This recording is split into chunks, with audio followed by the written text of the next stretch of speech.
اور کسی لڑکی کو پیے ہوئے نہ رکھیں مال کے نشے میں، کیونکہ میں نے دیکھا ایک شخص کو ہر سال حج کرتا تھا اور وہ بہت ہی ٹوپی بھی لگائے رہتا تھا، لیکن ایک پیے رکھ دیا نوجوان لڑکی. پھر جب میں گیا سفر میں تو اس کو دیکھا کہ ٹوپی اتری ہوئی تھی. یہ وہ عورتیں وہ ہیں جو آدھی عقل رکھتے ہوئے مردوں کی پوری عقل کو تباہ کر دیتی. ٹوپی اتار لی اس لونڈیا نے حاجی صاحب کی، اور پان کھائے سرما لگائے بیٹھے تھے. مجھے فوراً خیال ہوا، کیونکہ اختر کے بارے میں میرے دوستوں کا گمان ہے کہ حسن عشق کی داستان میں اس نے PhD کیا ہوا ہے. میں نے ادھر ادھر جھانکا تو دیکھا ایک لڑکی کی بیٹھی ہوئی، اور صاف میں نے کہا بھائی یہ پردہ میں رکھو اس کو.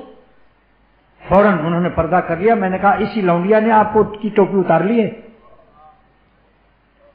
کہنے لگے کہ یتیم ہے غریب ہے. میں نے کہا اس کو زکات کے مد سے گھر بھیجو، کسی بڈھے آدمی سے، خود بھی نہ بھیجو براہ راست، اپنے کو ظاہر بھی نہ کرو تاکہ نفس میں شیطان ڈالے کہ تم ہر مہینہ دیتے ہو تو پٹی پٹائی چیز ہے.